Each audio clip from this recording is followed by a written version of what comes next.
Shalom, Israel. I was muted. Shalom, shalom. Can everybody hear me all right?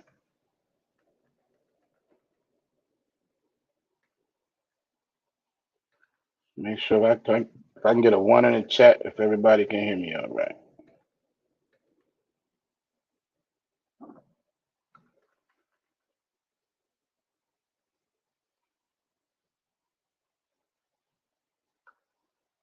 Maybe y'all still can't hear me. Okay. Con, ones. All right. Thawada, Thawada. We are the Israelite School of Universal Practical Knowledge. Started out at 1 West 125th Street, Harlem, New York, under Commanding General Yohana, and we are not affiliated with any other Israelite or Christian group. Tonight is the Virginia history class.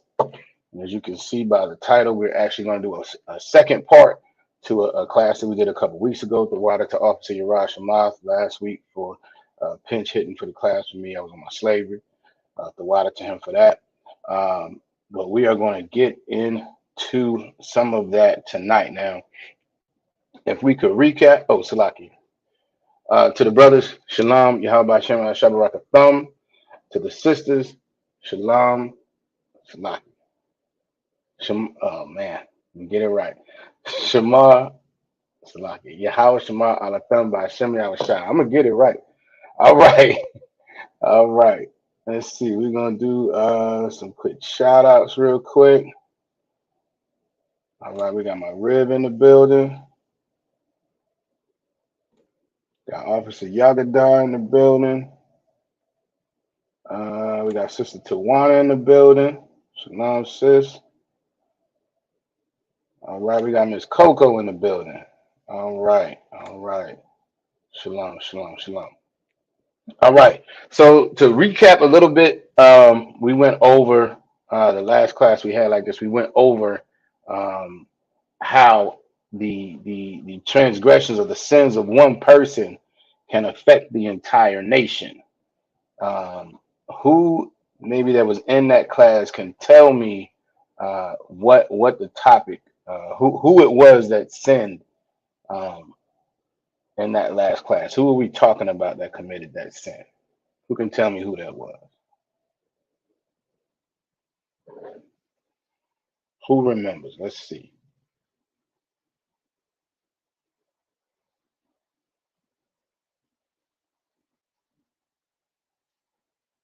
Let's see.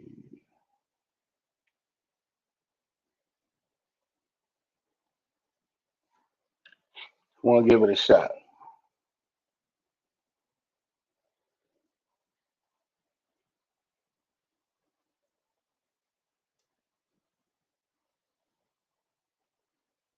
Who were we discussing last week that sinned?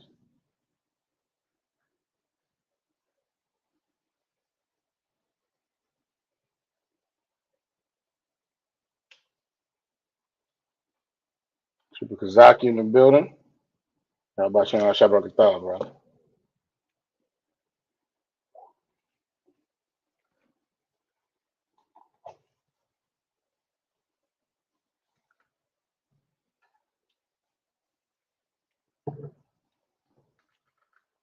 right, for the sake of time, we'll keep it moving. So last week we talked about King David. Not Slocky, not last week. Week before last, we talked about King David and how he committed a sin. He transgressed the law, and how that had an ultimate effect on Israel, a terrible effect on Israel. And if you all remember, the sin he committed was essentially numbering the people. And we know that numbering the people was essentially a census. He conducted a census of the people where the Most High had instructed him not to do so. He did so anyway. Um, we know that there was a brother Joab who kind of came at him and was like, hey, what are you doing? There's no need for all of this. Why are we going to inconvenience the people? All of these are your subjects. It does not matter. And he wanted to know what his numbers were anyway. Now, we know in the UPK that numbers are not what make us powerful. It has nothing to do with numbers, and it has everything to do with the Most High being with the Israelite School of Universal Practical Knowledge. the Most High, uh, uh, Salaki, the Most High, being the Salaki, Commander General Yohana, being who the Most High put in charge to lead this nation. That's where our strength comes. It has nothing to do with the numbers um, that we may have, as far as people who are part of the school. And that's what King David didn't understand. That's why he wanted these numbers. He wanted to know what it was. And then as soon as he did, he repented immediately, as we so often do. As soon as we do something that we know we shouldn't, and especially when you're a part of the Christian church, right? The Christian church is okay with everybody committing all manner of evil, and then they'll just say, "Well, it's okay. Uh, you know, just ask Jesus for forgiveness, and everything's fine." And there's essentially um, there's no consequence for breaking the law and committing sin when it comes to the Christian church. What we know in here is that is not how the Most High works. What we know in here is that our people are being affected every day. Us as a whole, so-called blacks, Latinos, and First Nation people, so-called Native Americans. We know that our people are in the situation and the dire straits that we're in because we do not follow, by and large, the laws, statutes, and commandments. We understand that the reason why our communities are completely destroyed, the reason why there is drugs running rampant all through our communities, the reason why there is crime running rampant all throughout our communities, the reason why there is unaliving running rampant all throughout our communities is because we don't have the protection of the Most High. It's because we don't follow the law, statutes, and commandments. So the Most High said, "Hey, do you?" Which is what we typically say to our children. Once they continue to go on and go further and further away from what we established for them, at some point, you got to say, "Okay, go and do you." And that's what the Most High did to us. And because we continue to follow the customs and the practices and the philosophies of this, not only our main oppressor, right, but of Christianity also, is why we continue to be in this space that we're in. It's why we continue to be afflicted and affected. It's why no matter where you go, there's a ghetto somewhere. And it's filled with so-called blacks, Latinos, and well, blacks and Latinos primarily, but then you have the reservations that people don't even know exist anymore. And they are absolutely horrible places to live in. They're absolutely destroyed. And it's because we don't follow the law, statutes, and commandments. It's because we continue to eat what we're not supposed to eat: shrimp, pork, crab, lobster. We've all heard that. We also continue to eat tuna fish and catfish and mussels and scallops and all these things that we should not be consuming. We continue to do all these things. We continue to get shape ups when we go to the, everybody want to get that. Listen, when I see them brothers, y'all see them brothers sometimes, they will outline their hair in chalk and take a razor. I mean, good night. But that's what we continue to do, not understanding that that is against the Most High. And we should not be doing that. That's why we continue to vote. Listen, when that Hamite Barack Obama, and I was guilty of it too back then, way before I was in the truth.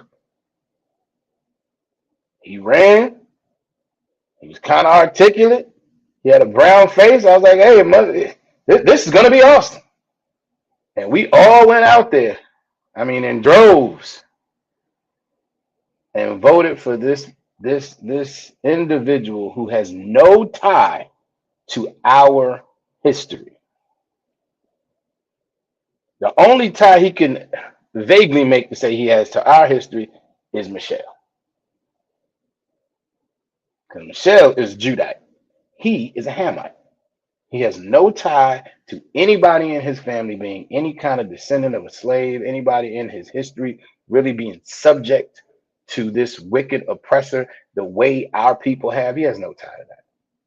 Same with Kamala Harris. Our people see a brown face and they think automatically that whoever that is our people. That's absolutely wrong. That's absolutely incorrect. No other nation really thinks that except us.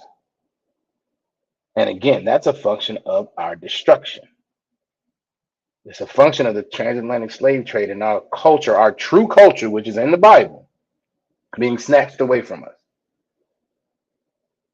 It's a function of us not knowing who we are. So we try to tie ourselves to this oppressor. We try to tie ourselves to anything that resembles us and looks like progress.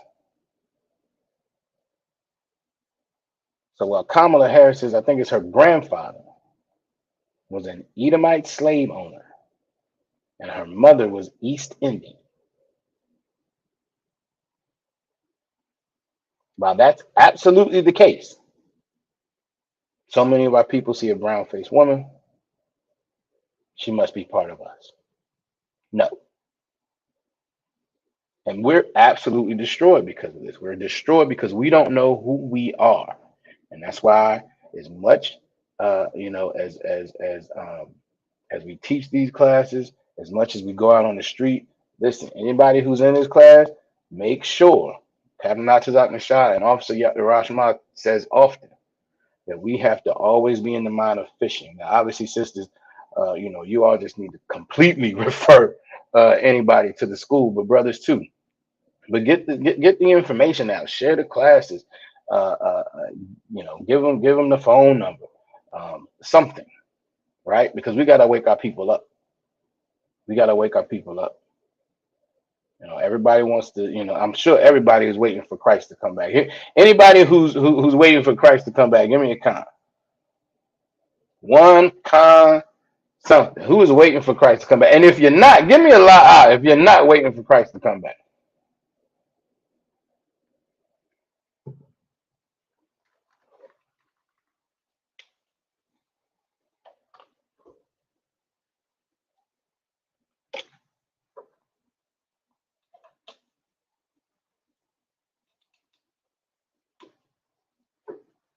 All right, Chibukazaki, give me con. All right.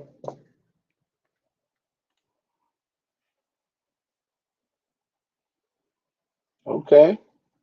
Officer Yagadar is real in the building. Shalom, sis. All right. She said con. Who else? Con Allah. You waiting for Christ to come back.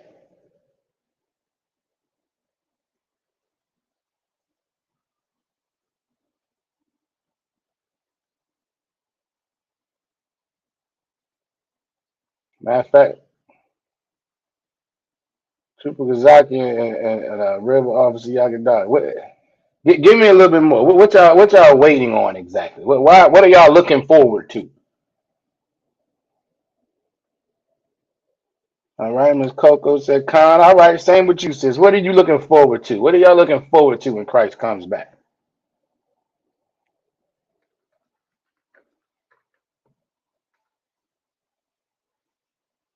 Let's make this again practical. This is universal and practical knowledge. All right, UPK. I want to make sure y'all not, I don't think y'all got no Christianity on you. Y'all been in here. I just want to make sure. Let's show some folks in case they got Christianity on them what it means when Christ comes back. All right. River Officer Yagadar said we're already in hell, so it's gonna be better. Okay. All right, Con. She's not wrong. She's not wrong. What else? How is it gonna be better? Let's think about it. How is it gonna be better?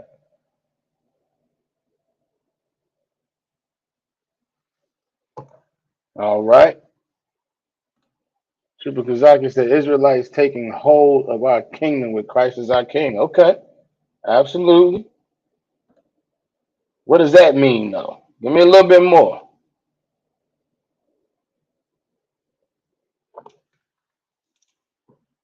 Give me a little bit more. What are we looking forward to?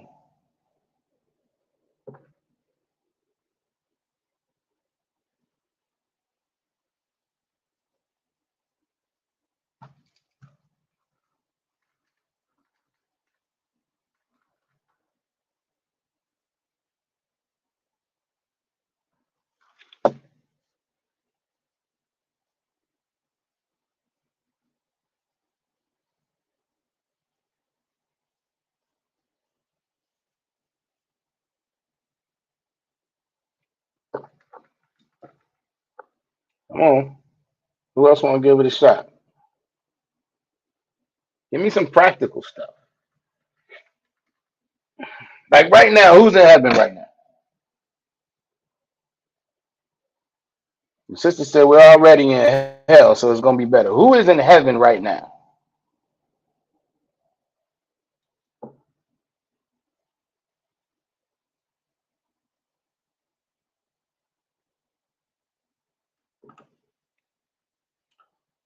True, because like it says, it also means that oppressor, I got you. Oppressor, along with the rest of the heathen, will be going into slavery. Come on, you are absolutely right. Absolutely right.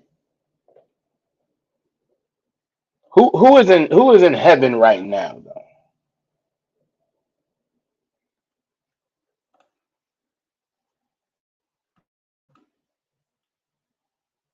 Now bear with me one second. Okay, right, we getting no sweat. All right, my ribs said waiting for his chosen people to rule. All right, come. This is why I said family structure being placed back in order. Absolutely. Absolutely. Family structure being placed back in order. We all know here that the family structure is uh, Christ is the head of man, man is the head of woman, and the woman is the head of the children. That's how it should be. That is not how we are structured right now, which is why our families are completely destroyed. Give that sister a hand. She's absolutely right. Right. This oppressor is in heaven. The oppressor is in heaven. Exactly. Esau is in heaven, right? So think about all the things that Esau is being able to take advantage of right now. Now, don't get me wrong. Esau, we all know Esau wicked. So there's some things that he's taking advantage of that we will not do, right? But there are other things that are just a function of being in power. The sister said our family structure is being back in place. Absolutely. That's a great one. That is an absolute great one. Well, give me something else. Let me give you another example. What I'm thinking. Like right now, our communities are completely policed by nations who actually despise us. That's our hell. That's part of our hell right now. That we are constantly under the foot of this oppressor in a lot of different ways. But one of them is just the policing of our neighborhoods, the care of our neighborhoods, making sure that supposedly making sure that our neighborhoods are safe. Okay, Stephen Baldwin in the building. Shalom, shalom, brother. But that primary responsibility right now is not ours. It's Esau's. We have to reach out to another nation to help regulate our own community. That's something that won't happen in the kingdom. We won't have to worry about that in the kingdom. We'll be policing their communities in the kingdom. We'll be making sure that they follow the law, statutes, and commandments in the kingdom. We won't be under that oppressor's foot in the kingdom. They are going to be subject to the Most High's laws, statutes, and commandments. Period. Because we will be in our rightful place, which is where? Somebody give it to me. Where are we supposed to be as it relates to these other nations?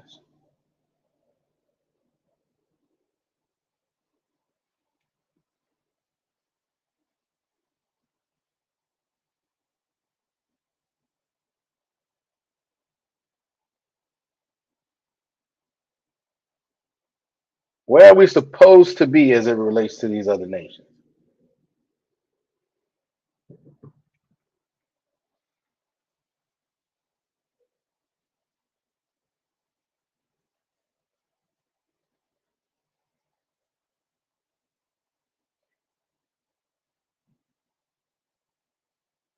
Get true because I can hand, ruling over them.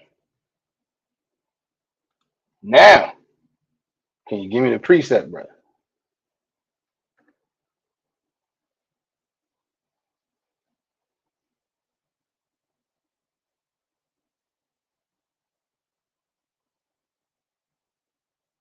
Matter of fact, I probably should. Can you give me a precept? There's more than one.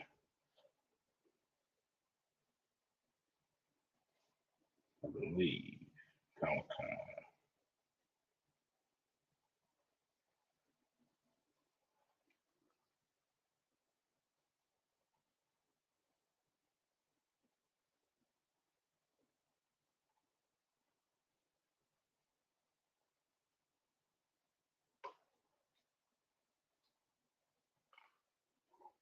let's see if you can give it a shot.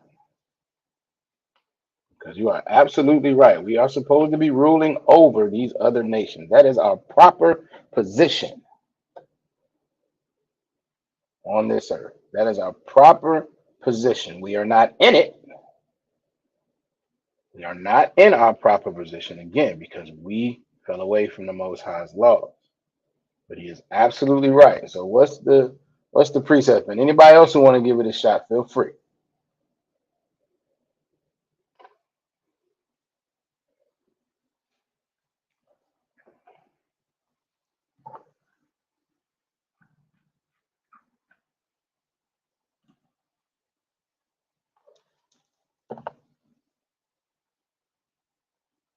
Who else want to give it a shot?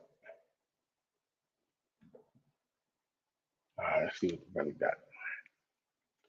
Says Isaiah 14, 1 through 2 says, For the Lord, Salaki, for the Most High will have mercy on Jacob and will yet choose Israel and set them in their own land, and the stranger shall be joined with them, and they shall cleave to the house of Jacob. I believe is what the rest of that is. All right.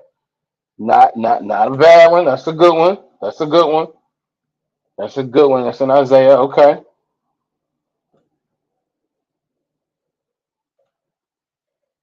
So there's one that hits a little closer, I think. Let's see. Oh, Salaki.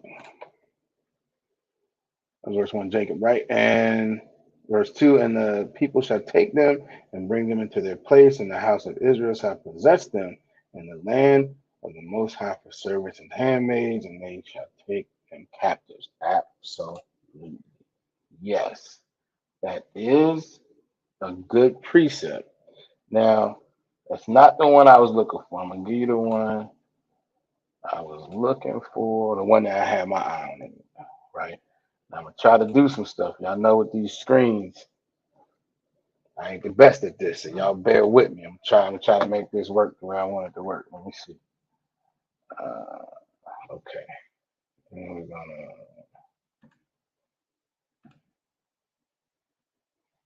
All right, let's see if this works the way I want it to work. All right, can y'all see that? All right. If I could get a one, if y'all can see it, all right, or a two, if you need me to make it bigger. How about that?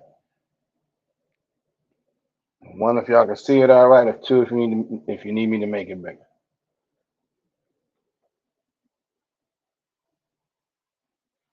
All right. Okay. Appreciate it. The water says. Okay. Deuteronomy 1 and it's like a Deuteronomy 28 and 1. It says, and it shall come to pass, meaning this is something that's going to happen, but it follows up with if, which is a condition. Meaning it's going to come to pass if a certain set of things happen, right? It says, if thou shalt hearken diligently unto the voice of the Most High thy power. Oh, the water for the ones, the water for the ones. Hearken diligently. Hearken means to listen diligently, right? To observe and to do all his commandments, which I command thee this day, all of his commandments. And this is always one of them things that again, the Christian church is so horrible because it when you talk about cherry picking, what people should and should not do, the Christian church is an absolute just so guilty of that because obviously they tell you, they tell everybody that the word, I'm not the word, but the law is no longer valid. We don't have to follow it, so on and so forth. But when it comes to them tithes, oh, they want that money. When it comes to them tithes, we're going, no, we need to get paid. You need to bring your tithes in. That's a commandment. They'll tell you that in a minute. But this says to observe and do all his commandments, which I command you this day. Right? It says that the Most High thy power will set thee on high above all nations of the earth. This is where we're supposed to be. This is what the Most High told us. This is what the Most High promised us would happen if, if we followed the law, statutes, and commandments. Now, clearly, we know from the rest of the different scriptures in the Bible, we did not do that. We're going to get into one tonight. Um, but this is why we're in the situations that we're in. This is why we are so broken and destroyed because we do not follow the law, statutes, and commandments. All right. Um, so yes, that's absolutely the things that we will be able um, to come into once Christ returns, right? As doers of the law and as coming into the body of the ISUPK under command of General Hunt. All right. That's that's how we're able to be excited about Christ coming back, to be excited about this wicked kingdom being destroyed. Right. Now, what has to happen in order for Christ to come back?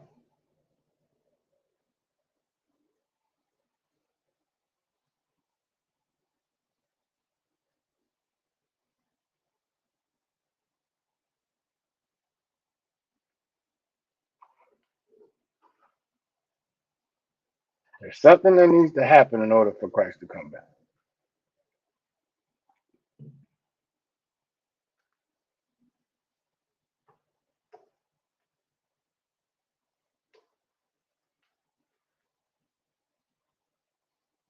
We want to give it a shot.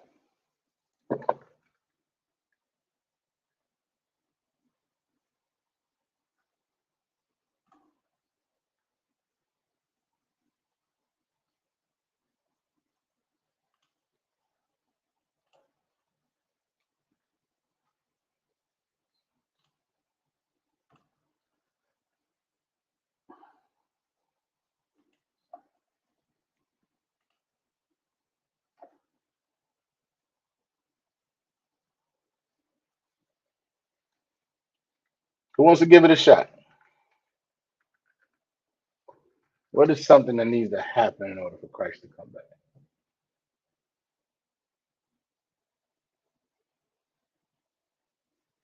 Okay. Good brother a hand. Good brother Stephen a hand. He said, be diligent with the law, statutes, and commandments. That is true. That is true. Um, you're on it. I wanna somebody else give it a shot. I'm gonna come back to you. I'm gonna try to get you that, Stephen. I think you can get that. Who else wants to give it a shot? Because the brother is not wrong.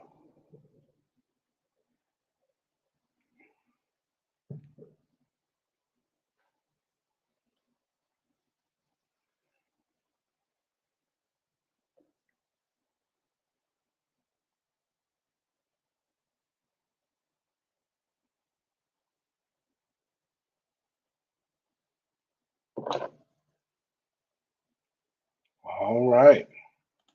Oop, it's locking. Okay.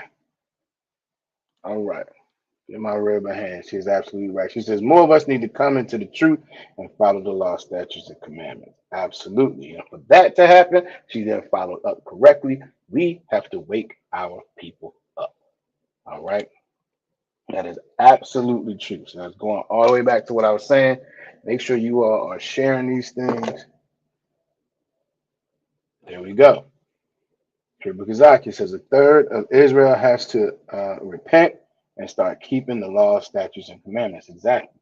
There's a third, a number. There's an amount that has to come back, that has to wake up, that has to understand who they are, who we are, and start following the law, statutes, and commandments of the Most High. The Most High wants us to come back. He wants us to come back. We just have to wake up our brothers and sisters.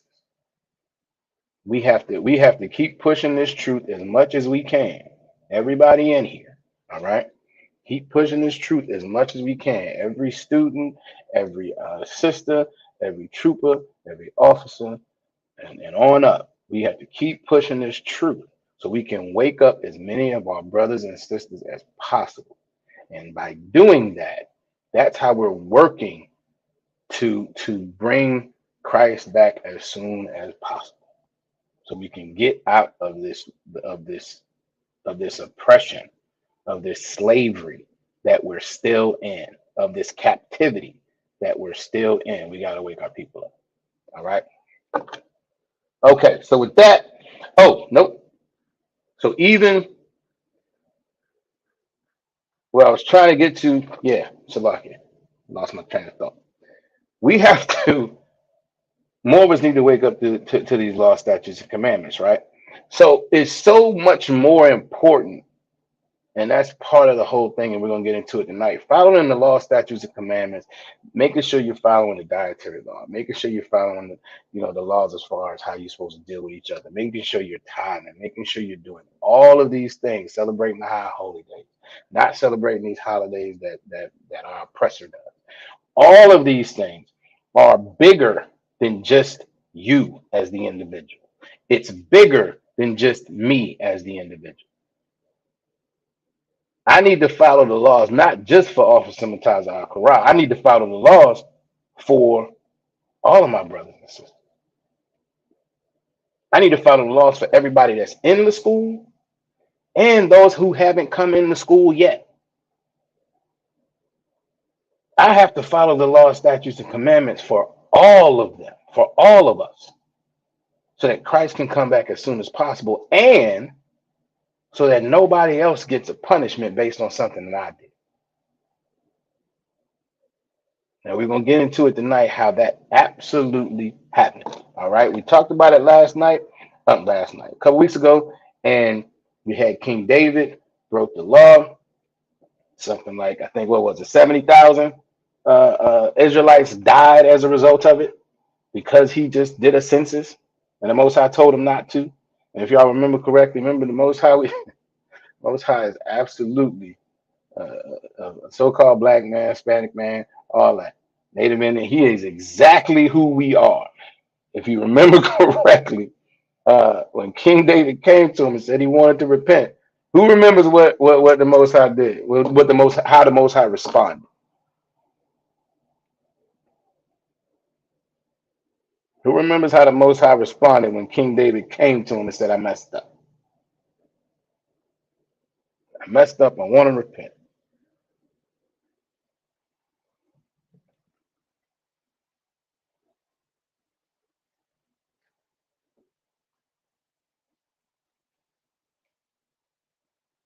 Who remembers how the Most High responded?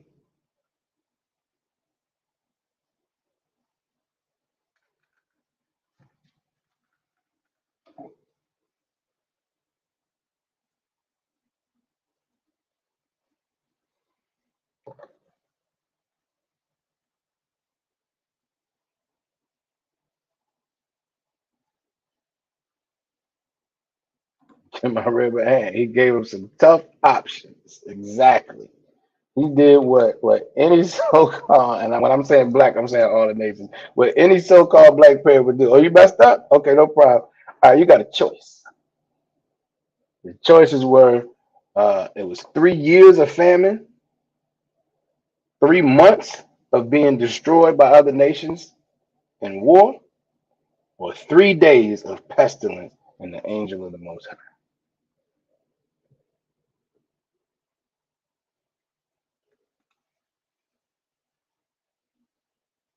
He was going to bring down Israel after his death. Not for this particular situation. La'ah. But this particular situation was when again King David numbered the children of Israel when he repented. The Most High gave him three choices. He said you can deal with a famine for 3 years, you can deal with your enemies for 3 months, knowing you're going to be defeated, or you can deal with me basically for 3 days. And King David said, I'd rather deal with you. Now, I know we're recapping a little bit, but why did he say that?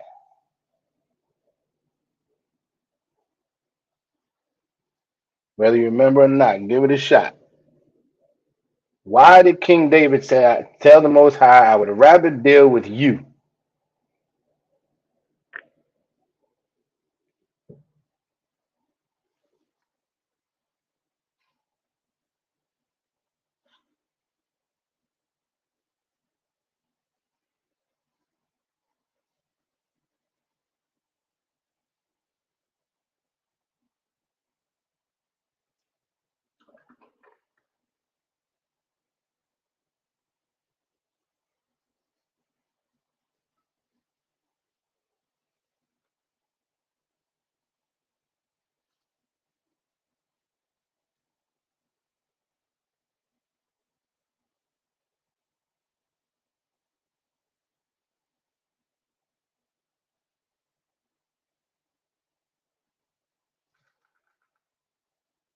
All right.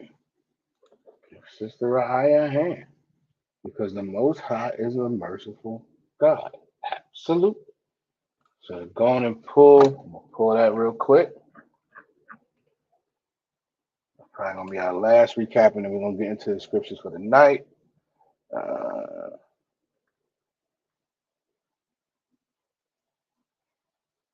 Sister said to get a better understanding of the word. Not quite, not quite, but that's all right.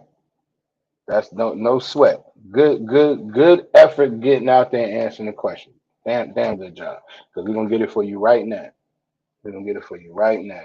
But good job. That's what these classes are for. The classes are to get a better understanding, to answer the questions as best you think they are. But you know what? We all are still learning. So good job, sis. I want to make sure I say that. All right. Okay. So sister said uh because he knew the Most High was a merciful God. All right. So this is First Chronicles 21. Uh-oh. There we go. First Chronicles 21 and 13 says, and David said unto Gad, which was the his seer, which was the one who was communicating directly with the Most High at this point, which is the one who came to David and said, these are your three choices. All right. So he said unto Gad, I am in a great strait. I mean, I'm in a great distress. I'm doing bad out here. Right. Said, let me fall into the hand of the Most High, for very great are his mercies, but let me not fall into the hand of man. Because David understood, particularly when it came to the war that he would be under and subject to. For 3 months, these nations are not going to have the mercy on me that the Most High will. So he said, no, I'd rather deal with the Most High. I'd rather deal with the Most High's punishment than to have to be subject to these nations. And understand, even with that, after 3 days, 70,000 Israelites died. And that was the most merciful option he had. All right. Chuba Shemaga Bar in the building. Shalom Yabba Shema Shabbatata. Sister Na in the building. All right. Shalom, sis. All right. So now we're gonna get into. So that was one time where the Most High punished Israel, right, as a result of one person's transgression. So now we're going to get into another one because a lot of times people might say, well, that was the king. That's why he was the king. He had a greater responsibility and all that good stuff. No, we each have a responsibility, and we're going to get into how another one, because none of us are kings of this nation. Commander General Yohana is the leader of this nation, right? But even us, not in great positions of power, can lead to our people's, destruction and harm by not following the law, statutes, and commandments. All right. So we're gonna get into that one now. We're gonna go to Joshua, the book of Joshua, chapter 7. We're gonna start at verse 1. Let's see. Let's see. All right. If I can get a 1, if y'all can see that, okay. Sidebar for a second. I'm just gonna go in and toot my own horn right now because I'm handling these screens. Now I might, it's still early. It's like an hour later. I mean, it's like an hour before class is over. So, if I mess up, that's all right. But I'm gonna take my credit right now because I was not doing a great job last week. Last class, I was struggling. It's all rocking with me. I appreciate it. Can I get a 1 though if everybody can see that? All right. All right. Okay, I appreciate it. Okay, make it a little bigger. Oh, also you Rosh Hashanah in the building. How about Shem Shabbat, sir? All right, make it a little bigger. Make it a little bigger.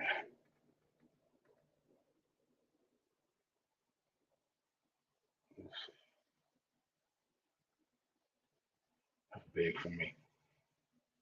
Is that too wild, sir?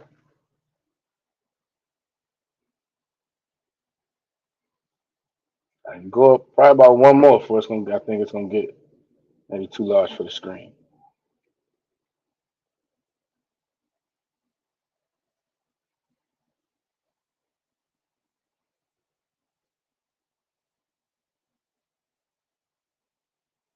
Trooper cost some par in the building. You have about Shem Shabbat, brother.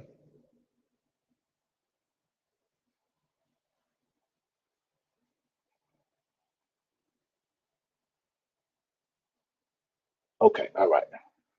I underwater, sir. All right, so we're gonna start. Uh, like I said, Joshua chapter 7, verse 1 says, "But the children of Israel committed a trespass in the accursed thing." All right. So what does this trespass mean? Oftentimes we hear that word. What does trespass mean in this sense? Who can tell me?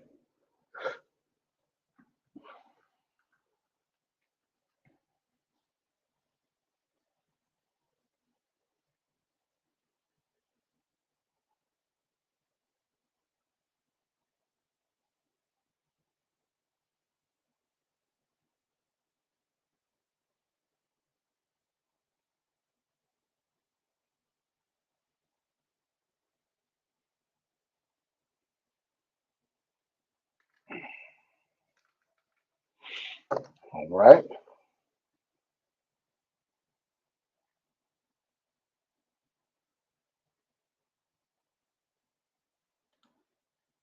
So to go against, to sin, it's in that realm. It's in that realm. All right, to sin. All right. Bear with me.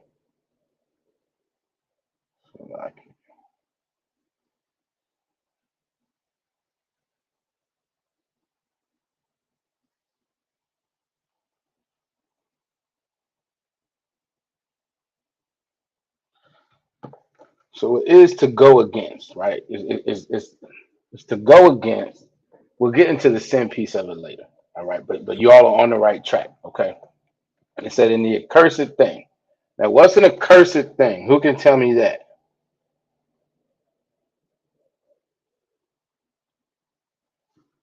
Who knows?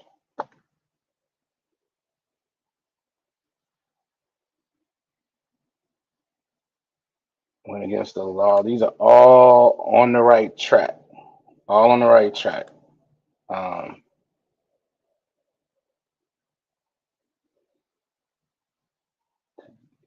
they committed a trespass in the accursed thing. What's an accursed thing? Who knows?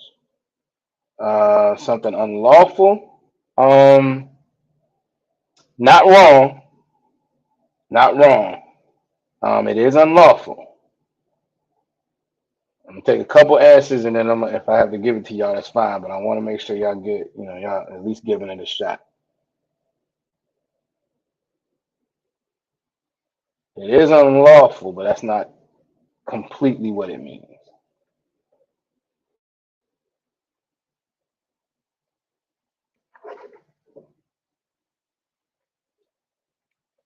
Who else want to give it a shot?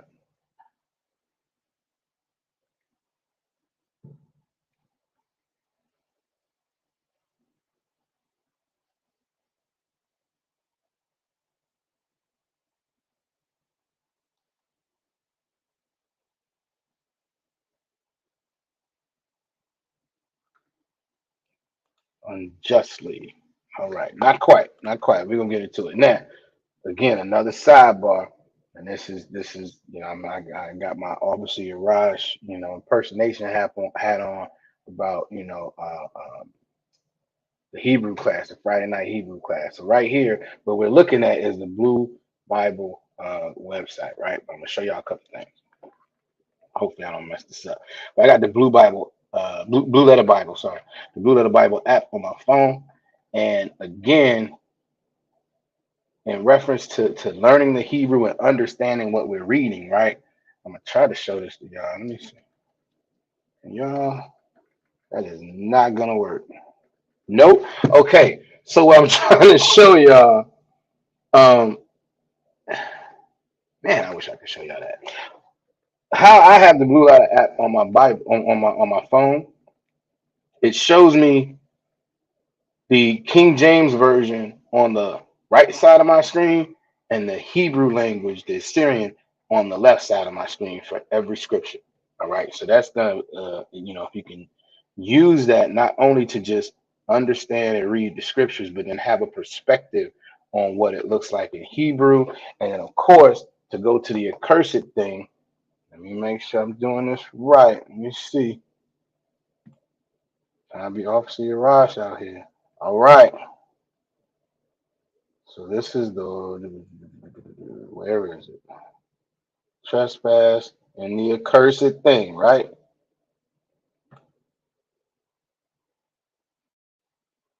It's gonna work.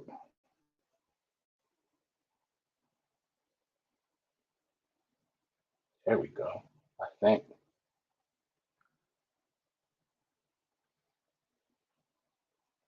Where is it?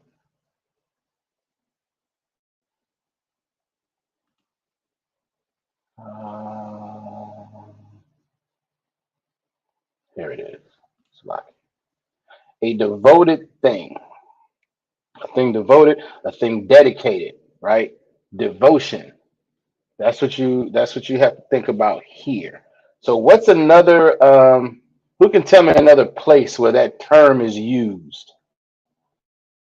A devoted thing or devotion.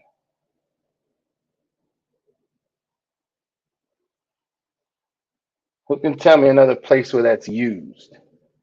Current day. I'm not talking about necessarily in the Bible. Think about the word devotion.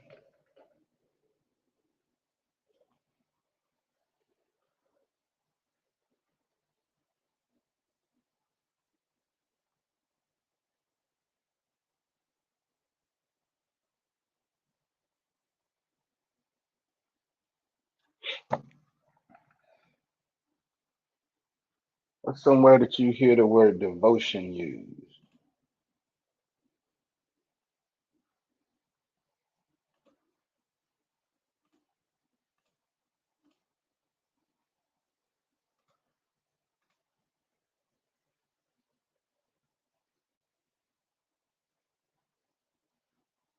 All right, give Truth Kazaki a hand. The Christian Church. Exactly. Give my rib a hand. The church, right? You hear about they have the whole devotion service, right? And nobody knows what that means. It's just, it's on the program. And so when you in the Christian church, you say it's time for devotion. Nobody has any idea what that means. I've never heard anybody explain what it means anyway. But right, so we're gonna get some understanding right now because we're talking about a devoted thing, right, or devotions. All right. So we're gonna go to Acts, the 17th chapter, verse 23. Matter of fact, let's start at 21. I mean 22. All right, verse 22. It says, "Then Paul stood in the midst of Mars Hill." Has anybody ever read this scripture before? Did anybody have a guess on what Mars Hill could be?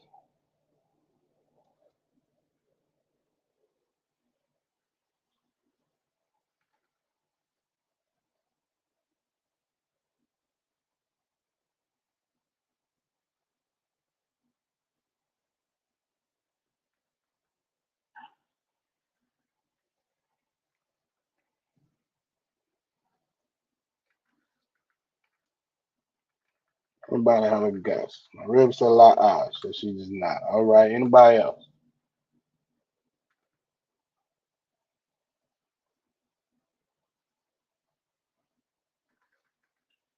The word Mars, what is it referencing? Anybody know? It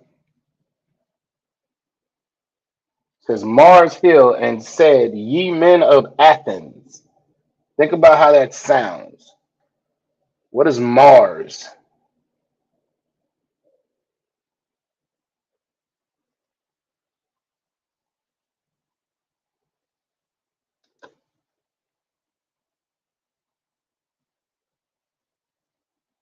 Who wants to give it a shot?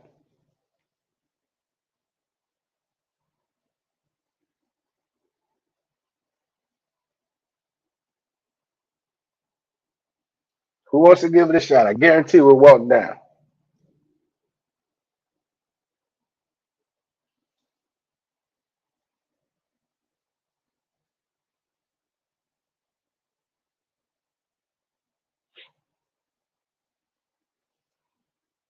What's Mars?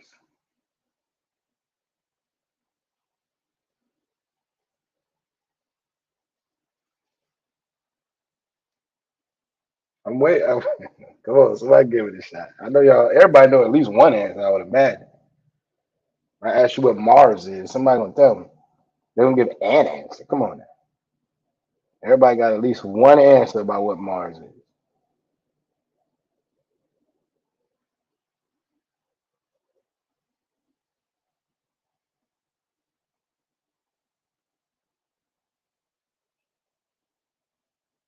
Inhabitants. All right. La la. And I'm gonna tell you, Stephen. I believe you're overthinking it. There you go. Sister right here, hand. Come on, real hand. At least the planet, right? Everybody heard of the planet Mars, right? No problem. That's why I just wanted somebody to give an answer because we're gonna walk down. What if and you all may or may not know who no who how were most of these planets in our so-called solar system, how were most of them named? Who knows?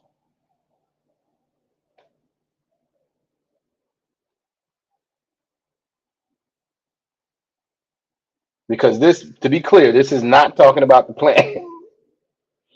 This is not talking about the planet, but I knew somebody's gonna give me that answer, which is absolutely fine because we're gonna walk down.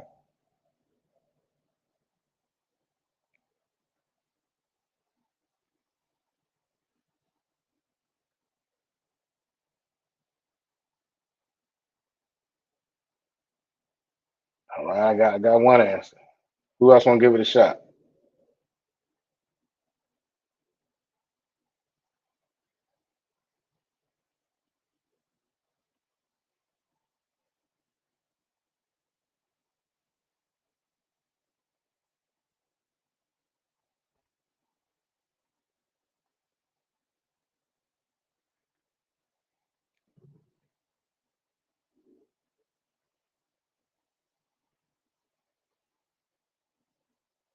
We're gonna keep it going for time's sake.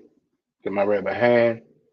These planets were all named after Roman or some kind of pagan gods. Matter of fact, give Sister Tawana a hand also. Roman and Greek gods. They are absolutely correct. Give them a hand.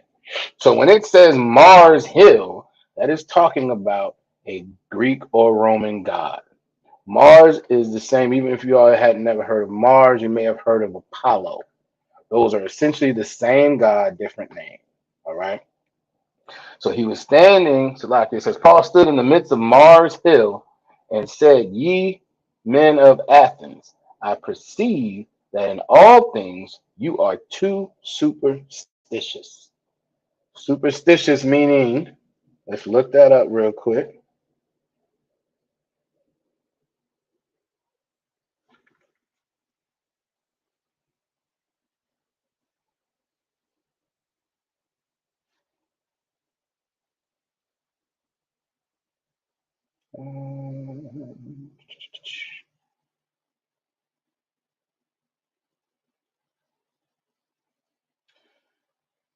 Says a belief. Oh, Salaki. I just messed that completely up. Salaki, y'all bear with me.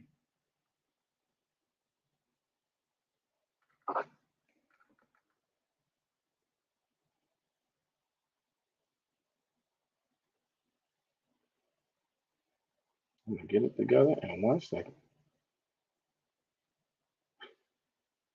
All right.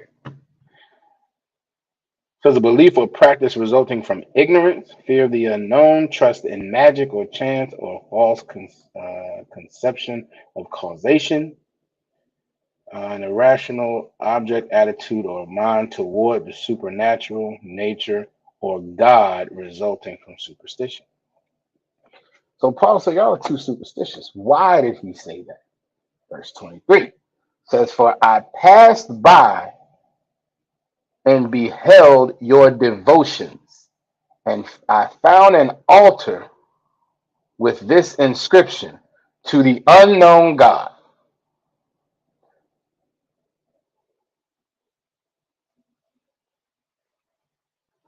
Kind. Obviously, Raj is absolutely correct. Says Christianity is superstitious due to its pagan God, pagan roots. Salaki. Right. And that's what Paul is saying here. You all have this altar that you built with all these devotions, all these spiritual, so-called spiritual things. He found an altar with the inscription, to the unknown God, for whom they therefore you ye ignorantly worship. Him declare I unto you. They're ignorantly worshiping a God, a so-called God that they don't even know who it is. It says the unknown God. They got all these devotions, all of these things that whether it be idols, whether it be uh, um, things that they're so-called sacrifice, and we don't know exactly what it is, but these devotions is part of this ritual, is part of this um, uh, uh, celebration of a God that they don't even know who it is. It says to the unknown God. All right. But a devotion is just that. It's part of some type of spiritual practice. And if it's not of the most high, it is pagan. All right. The wildest. Obviously, y'all can down in the building. Thought you already in the building, but that's what's up. God, oh my God. Oh, see, I said, imagine that. This is in case I'm missing a guy. I'm certain this the unknown guys, right? God, just in case. I want to make sure I'm capturing everything. So this is just to the unknown God. Any God that's out there, here's your devotions. This is what the children of Israel were doing, right? But for perspective, I wanted us to get an understanding as to what an accursed thing was. It's a devotion. And going back to not Joshua, but what was taken, what was trespassed was an accursed thing. It was a devotion to another God. All right. So we're gonna jump back to Joshua now.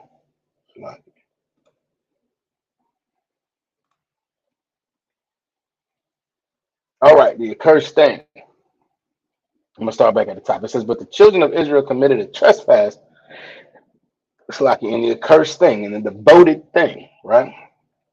For Achan, the son of Carmi, the son of Zabdi, the son of Zerah, of the tribe of Judah."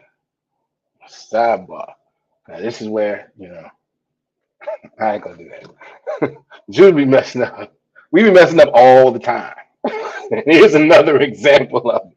All right. Uh, it says, "Took the accursed thing, and the anger of the Most High was kindled against the children of Israel." Now, only one person took this thing, right? But the anger of the Most High was kindled against the children of Israel, against everyone. All right. So again, it's important that we understand us following the law is not just about us. It's about all of us.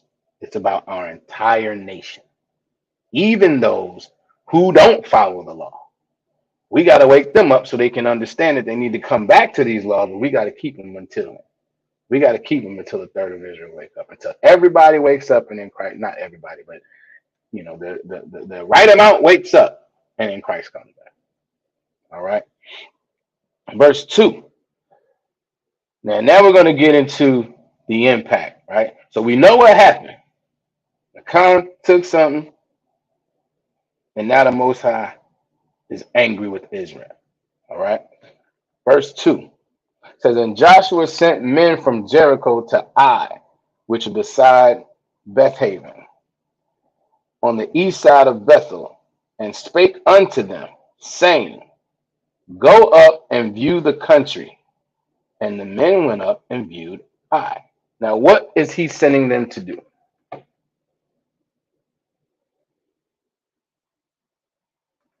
What is this? What is this instruction from Joshua?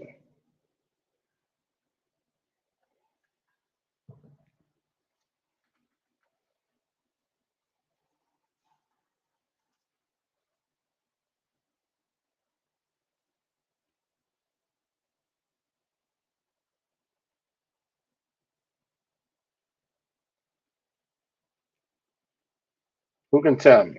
What are these instructions? Joshua just sent some instructions. What is he telling them to go do?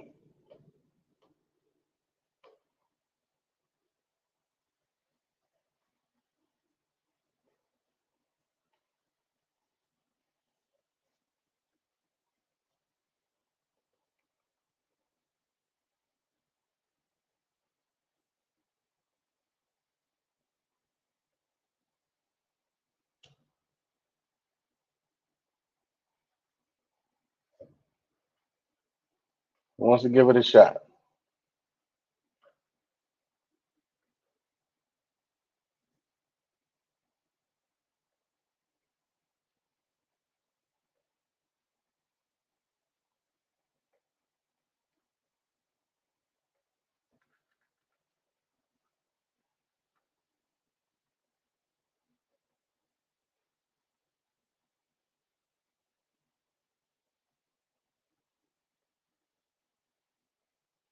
All right, for time's sake, we're gonna keep going. Let's see. What this is, I'll give it to y'all. Let me see.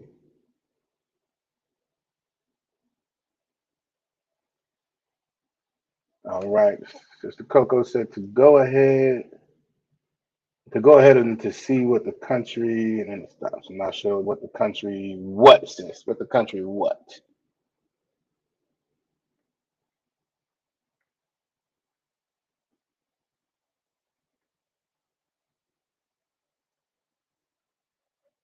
Finish that thought for me, sis. I think you might be on it. Let's see.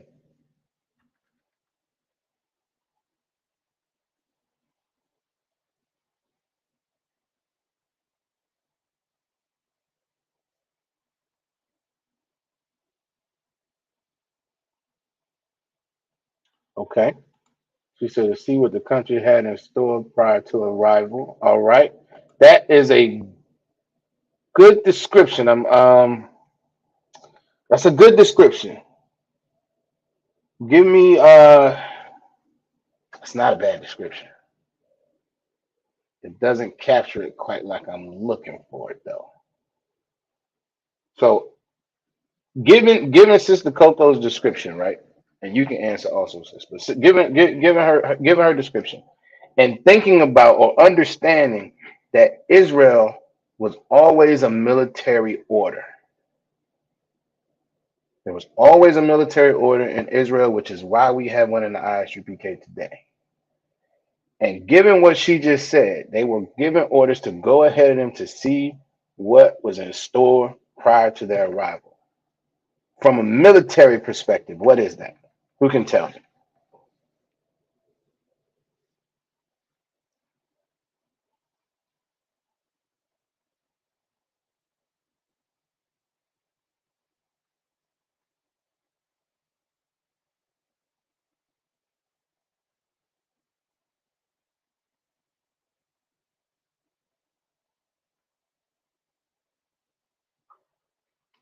Who can tell me what that is from a military perspective?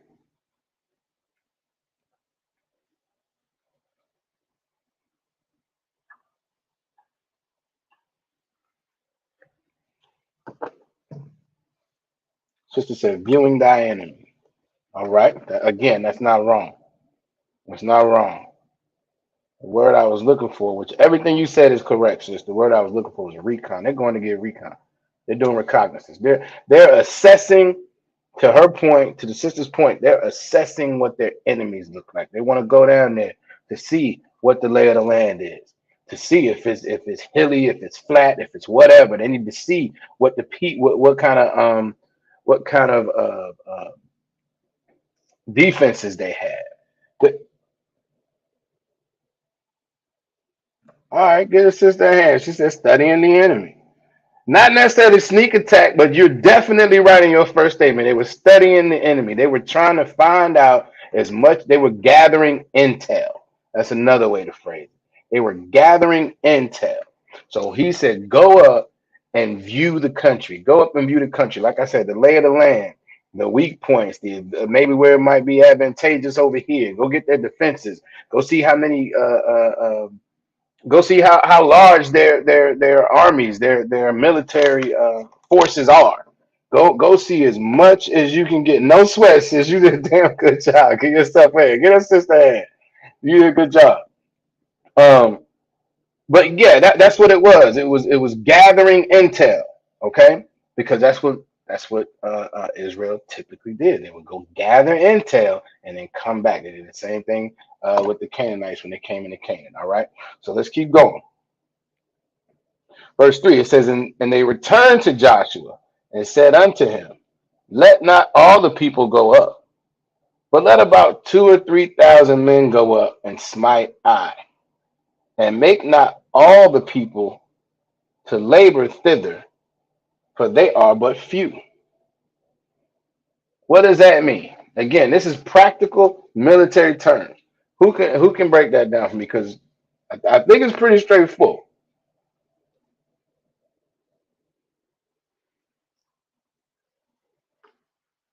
What was that? Matter of fact, I'm gonna rephrase it. What was their opinion based on the intel that they gathered when they came back to Joshua? That's a better way to phrase it. What was their opinion of the enemy?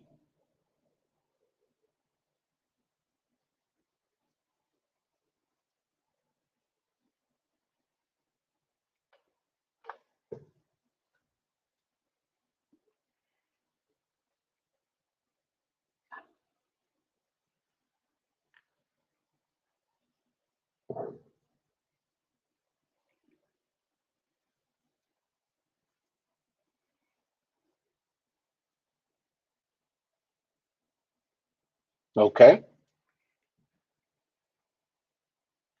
I really said they had the upper hand on the enemy. All right. Not wrong.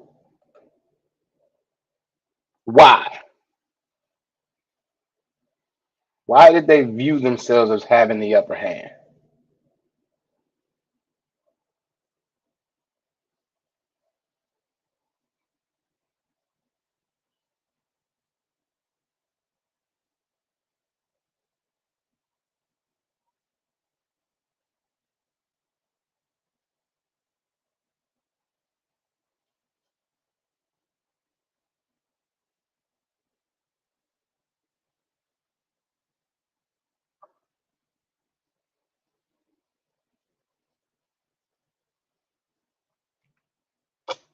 Who else? Anybody else want to give it a shot? Because she's right. It felt like they had the upper hand.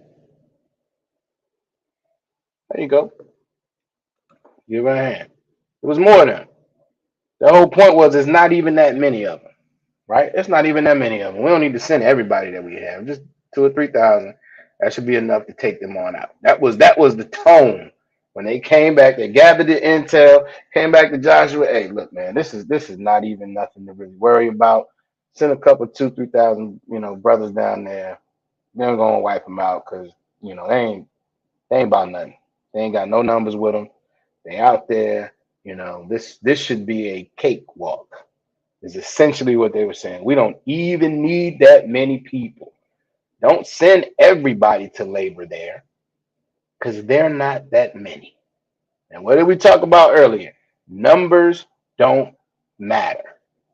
We do not rely on numbers in the ISUPK. Our power comes from the Most High. Numbers do not matter. But that's what they said. It was like, man, it's not even a big number, man. It's not even that many of them. Just take a few brothers, a few thousand brothers, wipe them out, and we'll keep it moving. Right? That was the tone. So verse 4 says they went up thither of the people about 3,000 men, and they fled before the men of Ai, which everybody knows what that means, but somebody give it to me. They fled before the men of Ai. They went up there, about 3,000 of them, and they fled before the men of Ai. What does that mean?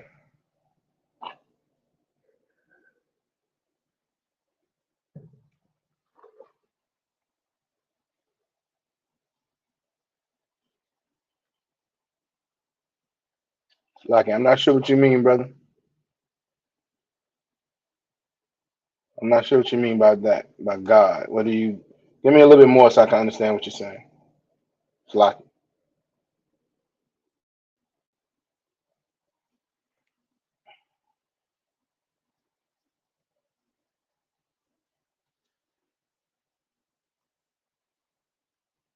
What happened in verse 4 though?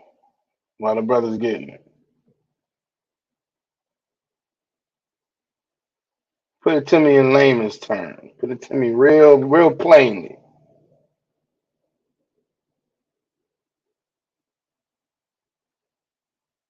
Men of the Most High. All right, Stephen, are you talking about the 3,000 men with the men of the Most High?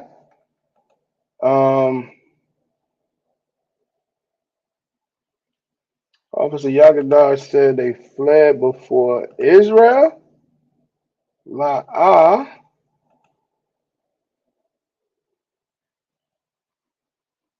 Okay. Well, Rib said they couldn't beat them because they had more power.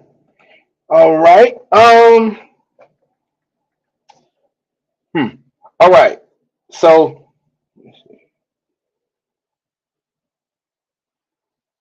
all right, y'all. Okay. All right, you are answering. You have the understanding. I'm not. You absolutely had the understanding. I just want to be clear. My question though was what happened in verse 4 specifically. I think we are maybe are overthinking this, or maybe I shouldn't be asking such a simple question. I don't know. I think it's straightforward, but I think we're overthinking it a little bit. So when it says they fled before the men of Ai, what does that mean?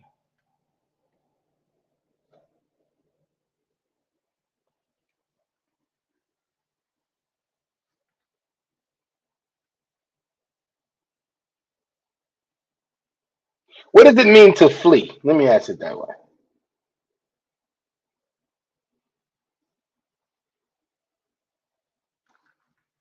All right, give Sister Coco a hand. Retreated. That's a word. I was just looking for run. They ran. That's what happened. They rolled up. It was 3,000 of them. They had all intention. There you go. The sister said it. Give Sister Coco a hand. They ran away. That's all. They ran away. Give Trooper Shabaka Bar a hand. They went away. They just turned around and ran. That's it. They rolled up. with 3,000 men, thought they were straight. Oh, Trooper Shemakabar actually said yes, they ran. So they rolled up with 3,000 men and thought it was going to be a cakewalk. And by the time they rolled up on these cats, they had to turn around and run. They had to absolutely turn around and run. Yes, absolutely, sir. In my river hand. It says, verse 5, it says, and the men of Ai smote them about 36 men.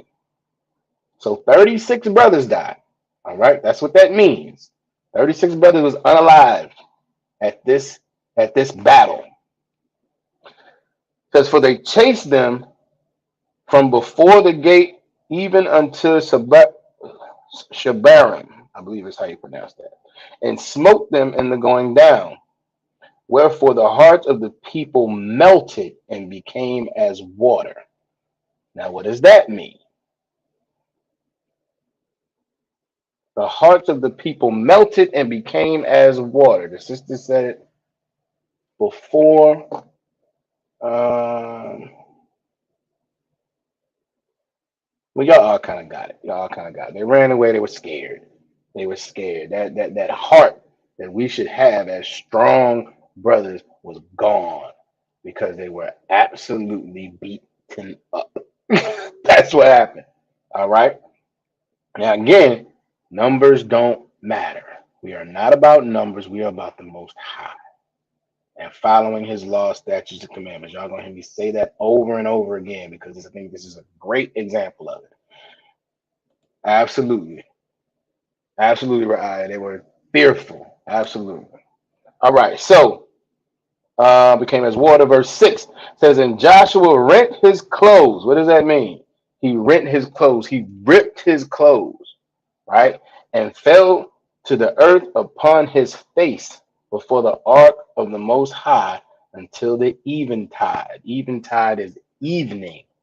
That's what that means. So he ripped his clothes and fell on his face before the ark of the covenant until the evening.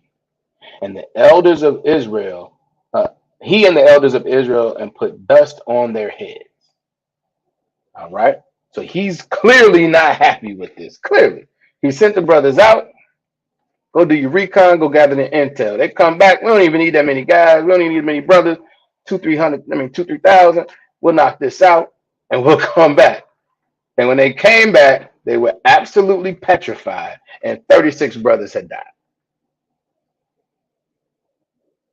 So Joshua is absolutely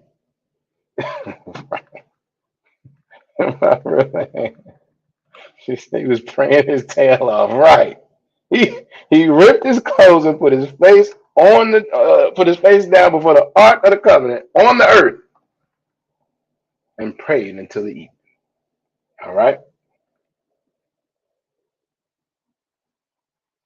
Verse 7 says, and Joshua said, alas, O most high power, wherefore hast thou at all brought this people over Jordan to deliver us into the hand of the Amorites to destroy us? What is he saying?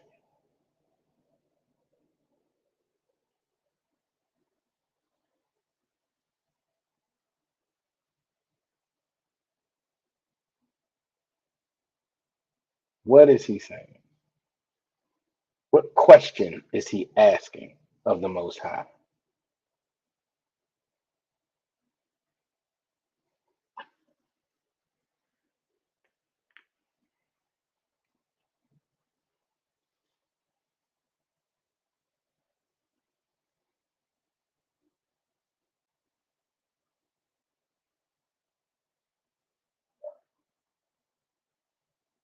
We're going to give it a shot.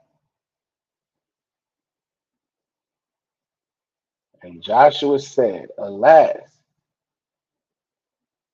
O Most High power, wherefore hast thou at all brought his people over Jordan to deliver us in the hand of the Amorites to destroy us?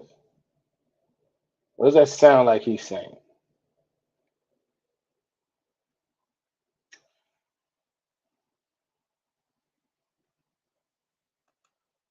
You are on it. You are on it, sis. My river eye said, "You let us go in there to get beat." Essentially, he's saying, why would you bring us over the Jordan to deliver us in the hands of somebody who's going to destroy us?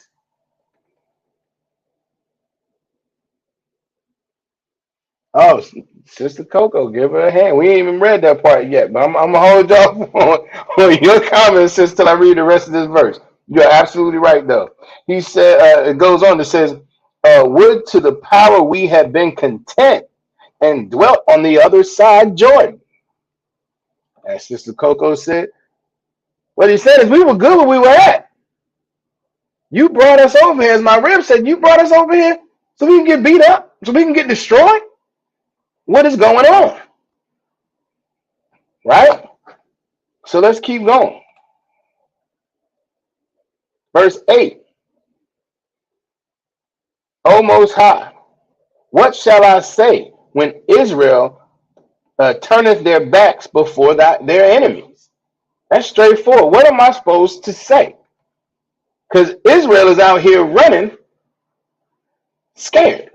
I want to say some other things, but I'm not going to say that.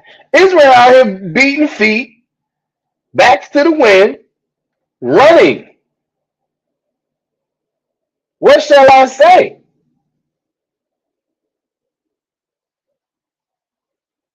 Now think about the timing of this. Why does how do I want to say that? Nope, we're gonna go to the next verse. We're gonna go to the next verse. All right, verse 9. It says, "For the Canaanites and all the inhabitants of the land shall hear of it, and shall environ us, and shall environ us round, and cut off our name from the earth." What now take that piece and the previous piece, right?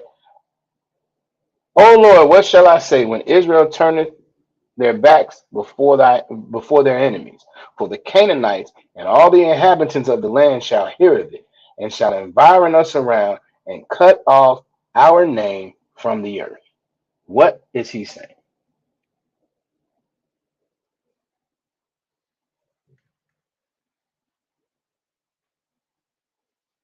What is he describing? Maybe that's a better way to ask.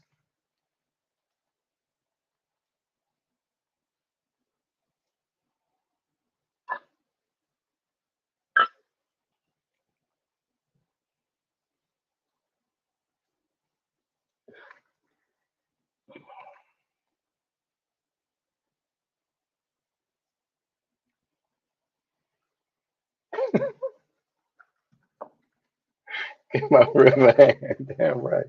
She said they lost their street cred. Everybody gonna be gunning for them. Exactly. Now put this in perspective, though. Why was their street cred? Why was their uh, the other word reputation? Right? Why was their reputation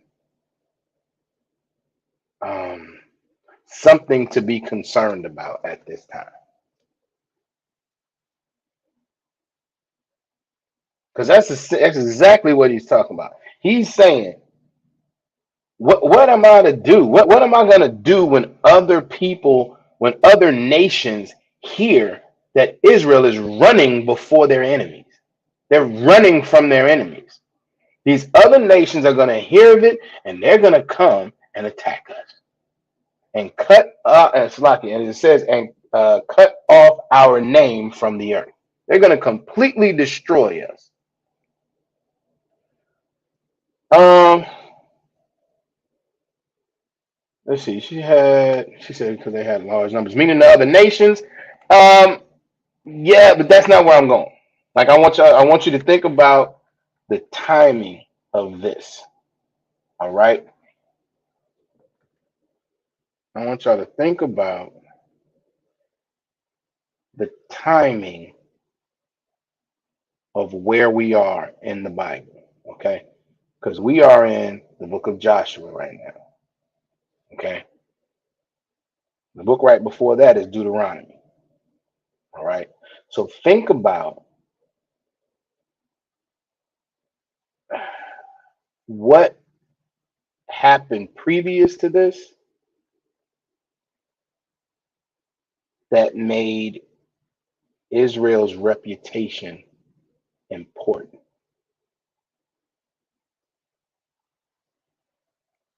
Who can tell me what that is?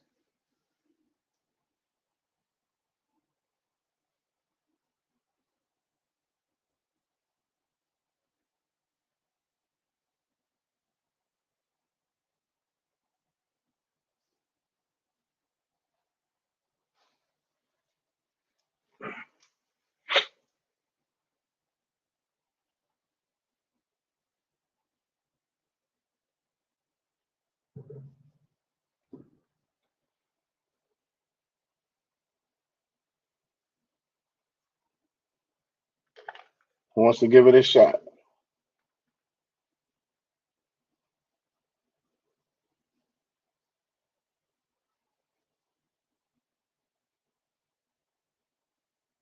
What happened previous to this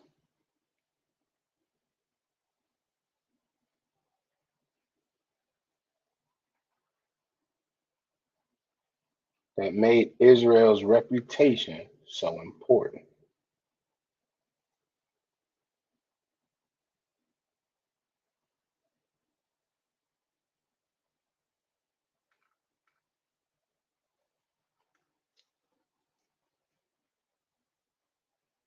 Think of something major. It's not something small. It's not something that is likely to be difficult to remember. It's something very big,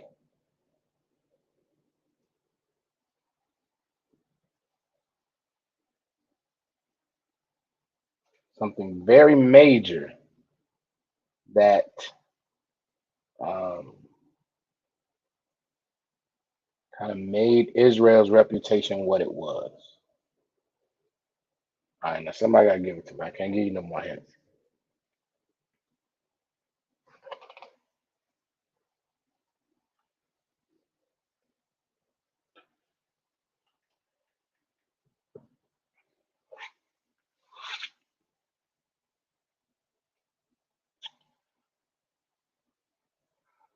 All right, Super Shamaga Bar gave it a shot. Give that brother a hand. La ah is the answer, but give you a hand for trying, brother. Dominant. Brother Stephen, I'm not sure what you mean when you say dominant. Let me know what you mean.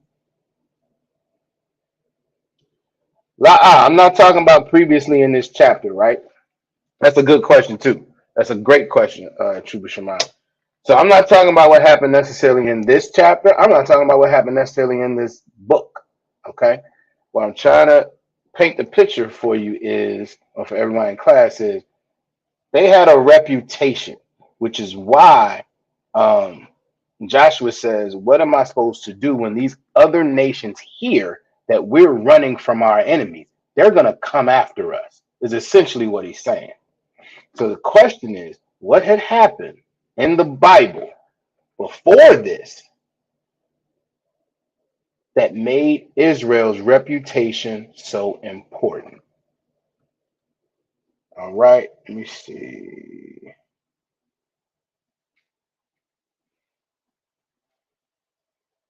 Um,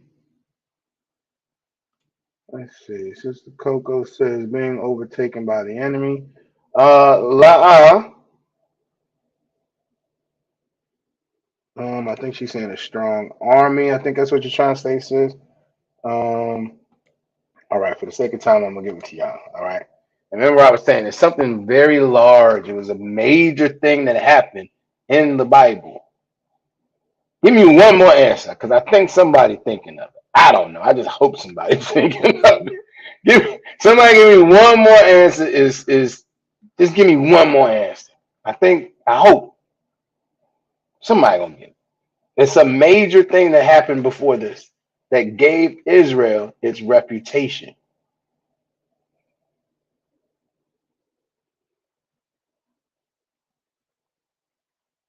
I know I might be taking too long with it, but I want somebody to get it.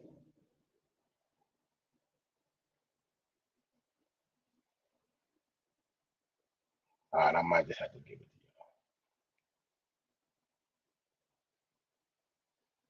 All right, I'm gonna give it to y'all. The Exodus. The Exodus was a major thing, and what happened was because Egypt and Pharaoh was such a major um, um, kingdom. It was essentially like America is today, right? Israel went in, or Moses went in. Israel's power, Israel's God came in and destroyed Israel. So much so that Israel then destroyed Egypt. So much so that Egypt kicked Israel out of the land. That's really what happened. After that last plague came through, and the firstborn male, I believe, of each, of every living animal died.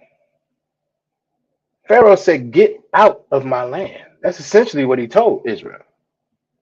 And when that happened, in addition to, them going through the Red Sea and all of Pharaoh's armies being destroyed, Israel gained a reputation. There were certain parts as Israel was trying to make their way to Canaan. There were certain parts, or the Promised Land. There were certain parts that there were certain countries that didn't even want Israel to come through. No, here they come. These are the people who their God destroyed Egypt. That was the reputation that Israel had. And then they had multiple battles that were won after that. Okay. So that's the thing I'm trying to get y'all to understand. It wasn't just like we were known in the area. We had a reputation in the area. Do not mess with them because their God will destroy you, was essentially what the message was. But now, as Joshua is saying, what shall I say when Israel turneth their backs before their enemies? What am I supposed to do with this? For the Canaanites and the inhabitants of the land shall hear of it. Other people are going to hear about us running from our enemies, and they shall environ us round. They're going to surround us and cut off our name from the earth. And this is the kicker. And what wilt thou do, Salaki, and what wilt thou do unto thy great name? What he's saying is, we have our reputation because you, Most High, are our power. Now that we're running from our enemies, these other enemies are going to come. They're going to cut us off. They're going to surround us and cut us off and destroy us. Now, what is that going to do, Lord, to your name?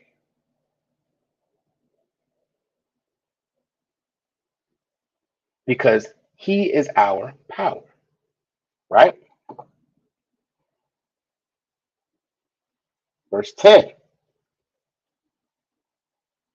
And the Most High said unto Joshua, Get thee up. Wherefore liest thou upon thy face? Why are you on your face? Get up, man.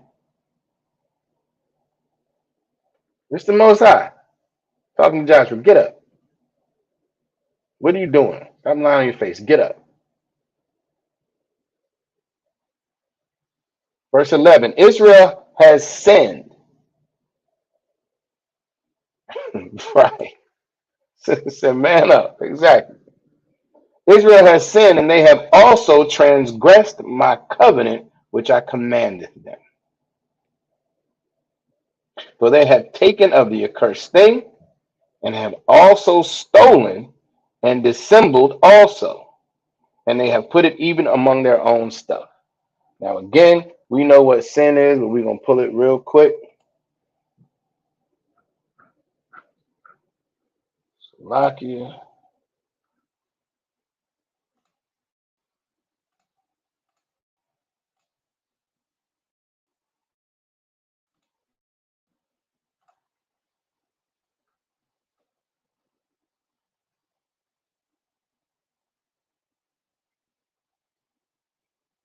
All right, Salakia, we're going to pull that real quick.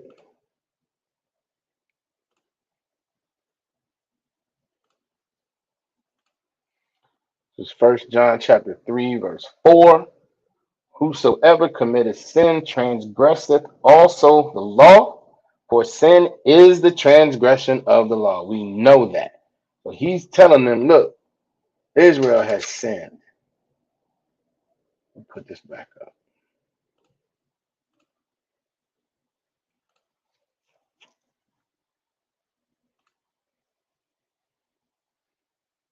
Israel has sinned, and they have also transgressed my covenant, which I commanded them. They have taken the accursed thing and have also stolen and dissembled also, and they have put it even among their own stuff. What does dissembled mean? Does anybody know?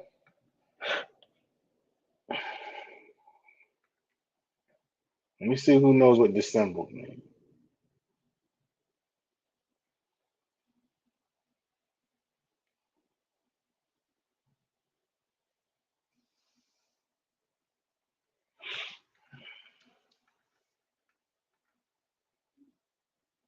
Harib said they got too cocky, and the Most High needed to humble. Actually, I'm not gonna say that. I'm not gonna say they got too cocky.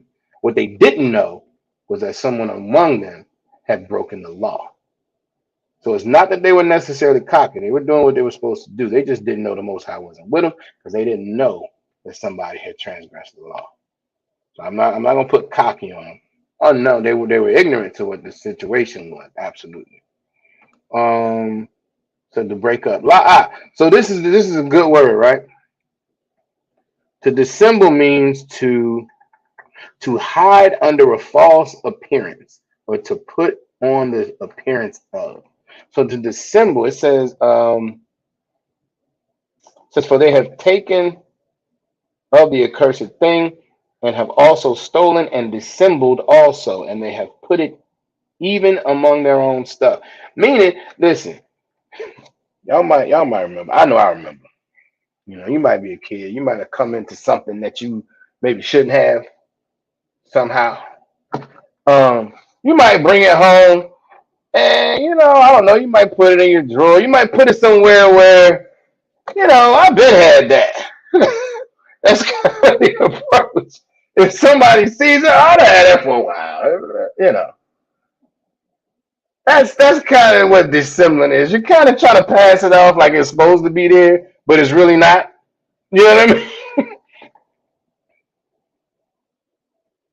I mean? Rip said they accepted stolen goods. Oh, well, in this case, he actually stole them, but we're going to get into it.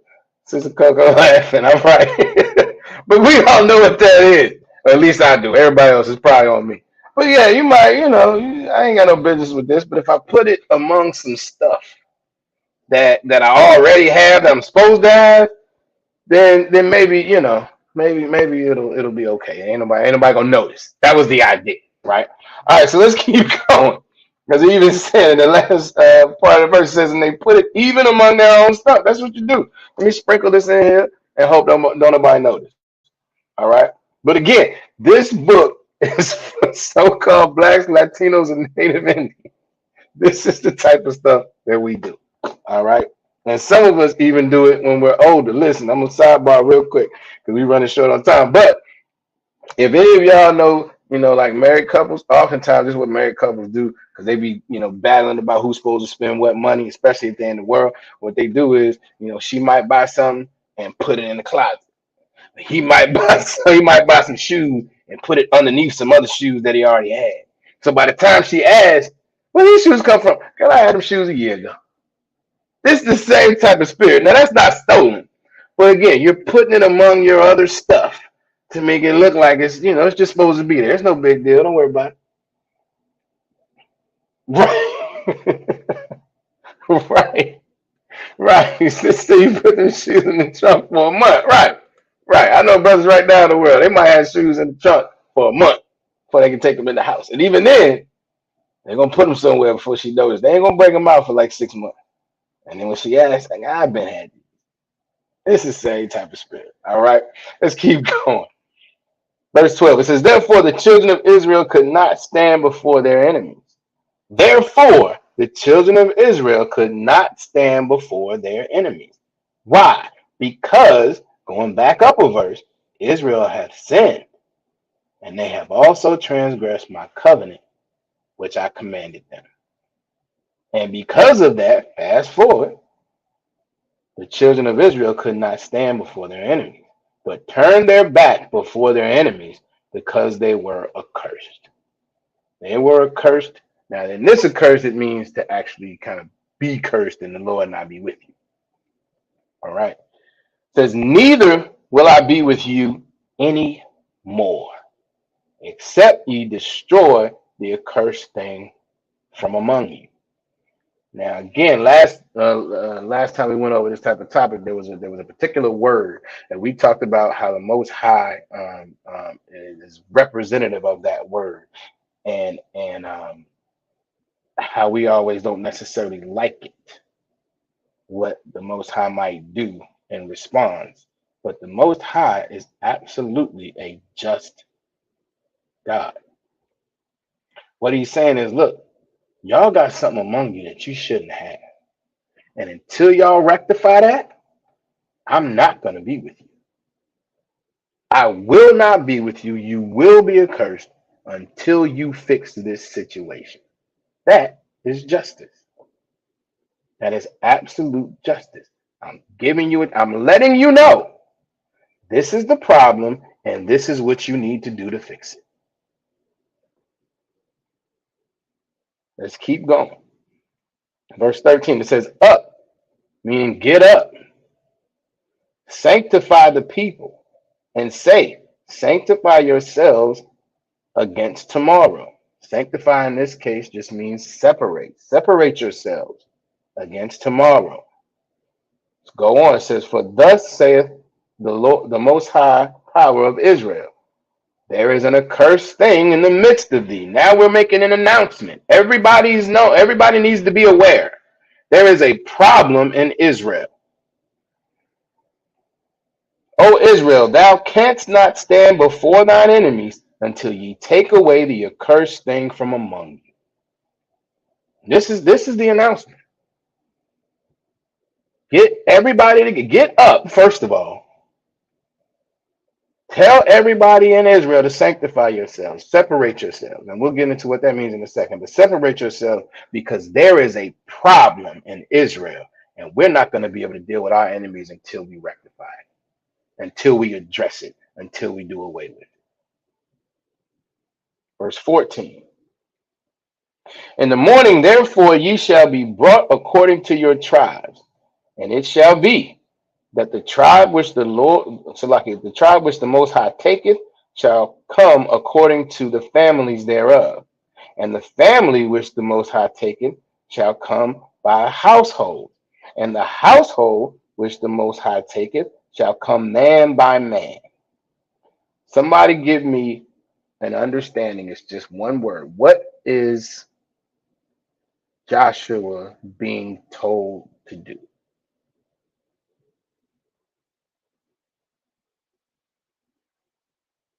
What is this process?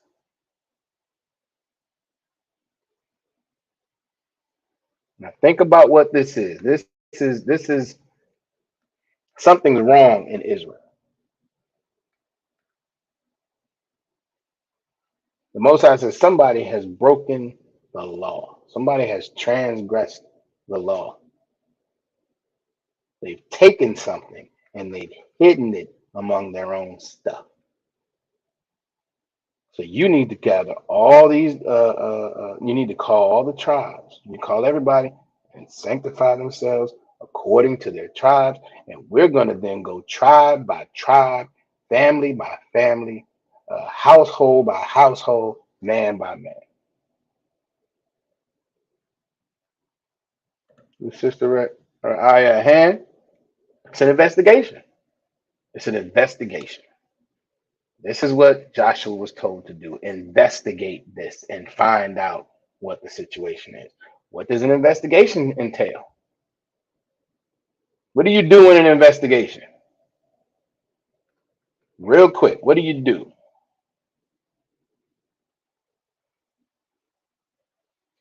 What's a big part of an investigation?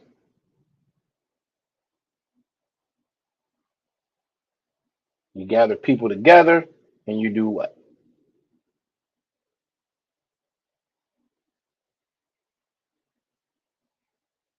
All right, you search. That's true.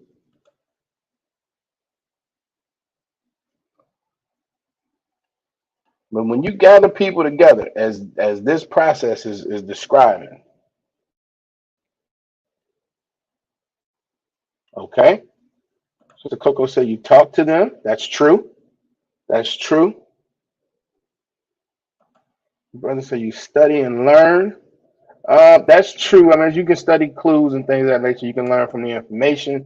All right. My rib said interrogation. What's another word for that? That's the one I'm looking for. Think about it. They're just going around. I should say just, but they're asking questions. They're not. I don't. Interrogation is a way to say it, but that sounds so much like Esau. They go. They're asking questions. They're trying to find out what's going on, and in asking questions, there you go. Get a sister hand. She said question. Absolutely. And in asking questions, you start to see things. You start to understand. Um, it does sound like Esau, right? Yeah, we don't do interrogation. I don't think that, I don't know. I like that.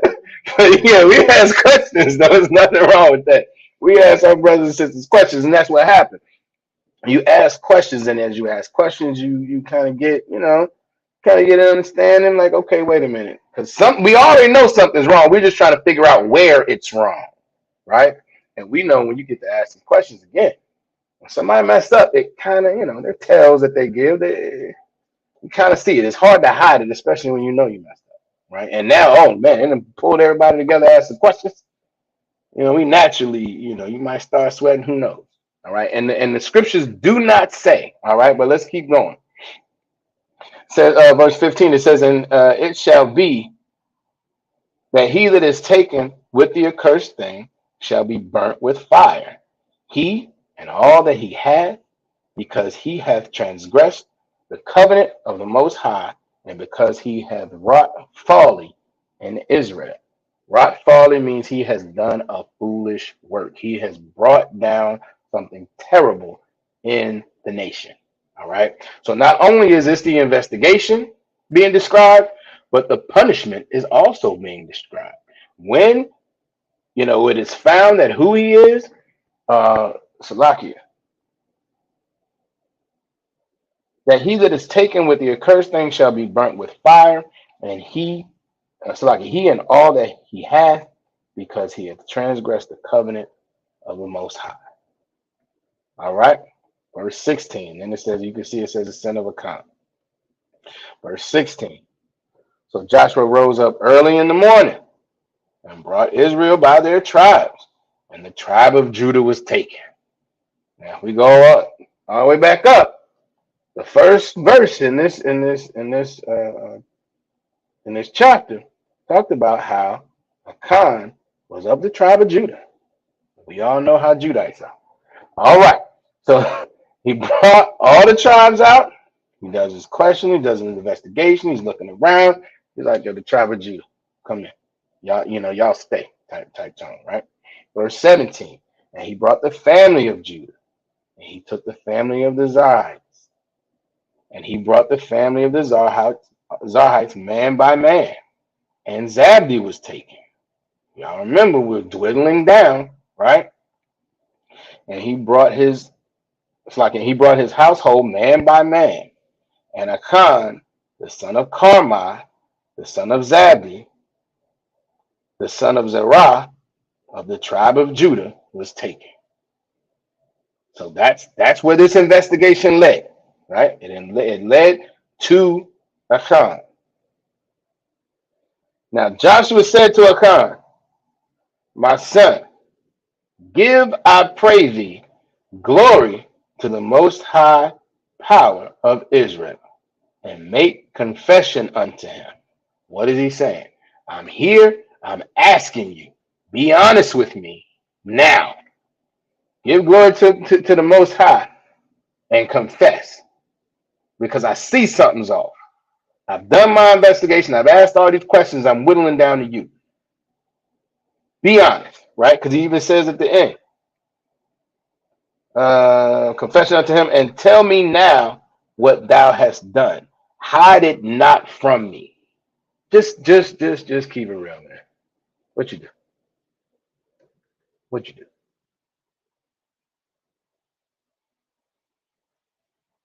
Right. Sister said, my rib said, do the right thing and get right with the Most High. Right. Come on, man. What did you do? Verse 20, and Achan answered Joshua and said, indeed, I have sinned against the most high power of Israel, and thus have I done. What is he saying? You're absolutely right. I did. I messed up. Matter of fact, let me tell you what happened. That's what, and thus have I done. These are the things that I've done. This is what happened. Let me break it down. I'm just going to tell you. All right, verse 21. Because when I saw among the spoils a goodly Babylonish garment, and 200 shekels of silver, and a wedge of gold of 50 shekels weight, then I coveted them. What does coveted mean? Who can tell me?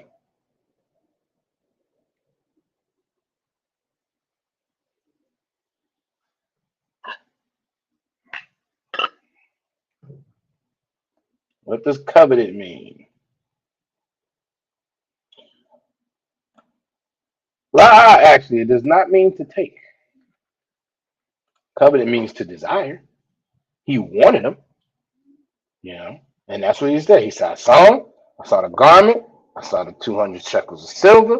I saw the wedge of gold, and I wanted them.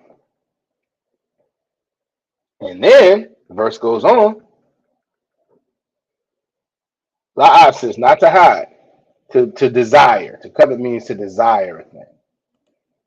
All right. He said, and the verse goes on, he said, and took them, and behold, they are hid in the earth in the midst of my tent, and the silver under it. So he took it, took them back to his tent, dug a hole in the earth, put it all in there. We good. Again, put it amongst his own stuff. Nobody's going to know. All right. Verse 22. So Joshua sent messengers, and they ran unto the tent, and behold, it was hid in his tent, and the silver under it. So he was honest, right? He was absolutely honest. You know what? Y'all got me. Let me tell you what happened. I saw this stuff. It looked good to me. I wanted it. I took it back to my tent. I buried it. There it is. Joshua said, go get it. It was right where he said it was. All right. Verse 23. And they took them out of the midst of the tent and brought them unto Joshua and unto all the children of Israel and laid them out before the Most High. Self-explanatory, right? They took it all out. Let's lay it all out. Now, the only difference here is it also says until all the children of Israel. So what does that mean? Everybody's out here now. Before, it was Joshua whittling down. He got down to Achan and was like, talk to me. What's up? Achan was honest. Then, here it is. This is where it is. Joshua says, go get it. They come back. Now, all the children of Israel are there. All right? Because in Joshua and all Israel with him took Achan, the son of Zerah, and the silver, and the garment, and the wedge of gold, and his sons, and his daughters, and his oxen, and his asses, and his sheep, and his tent, and all that he had, and they brought him. And they brought him unto the valley of Achor. So they taken everything, all his stuff, gather everything up. Yeah, I know you sorry. Get all his stuff, go get his sons, go get his daughters, go get everything. Go get it all. And we're gonna take him out to this battle. Verse 25, and Joshua said, why hast thou troubled us? The Most High shall trouble thee this day. Joshua telling them, you destroying us out here, man. What are you doing? Because you wanted a garment and some silver and gold? 36 brothers got killed in a battle that we should have won easily.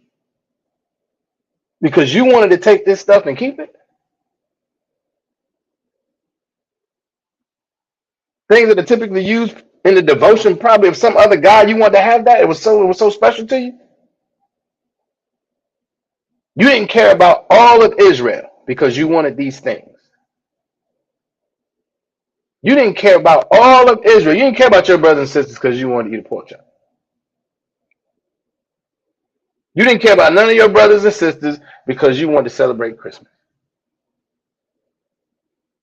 You didn't care about none of your sisters and brothers because you thought that you would make a difference by voting. You didn't care about anybody in Israel. I mean, your family, your blood family, much less the rest of the nation. You cared about no one because you wanted to celebrate Thanksgiving. You wanted to go over for an Easter cookout. You had to go to that 4th of July cookout. You had to light that cigarette and put it up to your mouth. You had to smoke that blunt. You didn't care about anybody. Why have you troubled us? The Most High shall trouble ye this day. Salaki shall trouble thee this day. And all Israel stoned him with stones and burned them with fire after they stoned them with stones. All of Israel participated in this. These are the type of ramifications. Now, mind you, 36 brothers have already died. And all of those brothers had families. They had mothers and fathers and sisters and brothers and children. And because you wanted this thing, these things, you wanted a garment, you wanted some gold and silver. Now they're gone.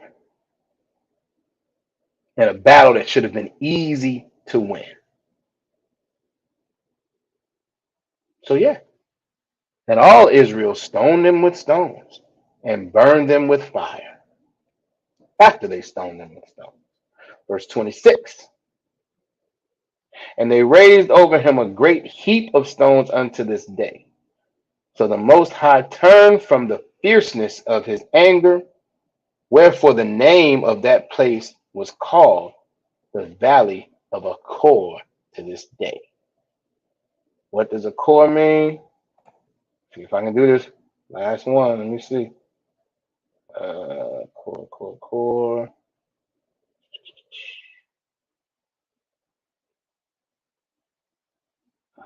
Here.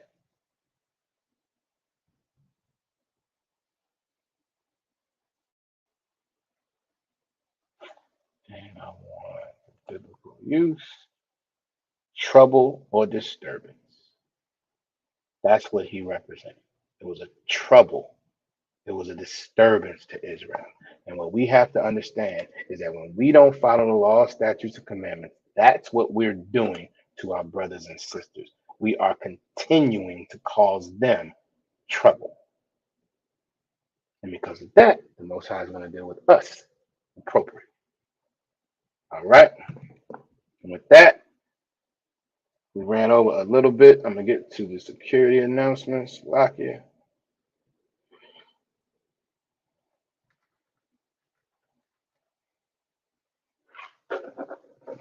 Right. All right. Where the ISUPK started out on 1 West 125th Street, Harlem, New York. Rule for new brothers and sisters. When a new brother or sister comes into the school, they are off limits for 6 months. They are to be saluted only. They are here to shed themselves of the world. If they need transportation, the camp leader will arrange it. After 6 months, if a brother or sister has an interest in a particular brother, in a particular person, he or she must get permission from the camp leader to speak to a brother or sister. There's another 6 months in which the brother and sister will court each other. After this 6 month period, the brother and sister will get permission from the camp leader to marry. Tithes, which is a commandment, and it's found in Numbers 18 and 21 and Malachi chapter 3, verses 8 through 10. Means tenth in the Hebrew, ma'ashara. 10% of every penny of any increase the Lord gives you. You give it to the Treasury Department, or you can go directly to isgbk.com and you can submit your tithes through PayPal. You'll get your email records and all that. All right. Priest fund is a free will offering for priests. It's not mandatory. Whatsoever amount you would like. Upcoming Holy Convocation days, we do have the memorial blowing of trumpets. That is on September 15th. And if anyone wants to be a trooper in the school, you need to start wearing all black. That's black boots, shirt, pants, headband, and war scarf. Make sure you contact the school number, Officer Yarash Amath or Captain Natazat Shah, and they will get you straight. All right, with that, I say Shalom, Israel.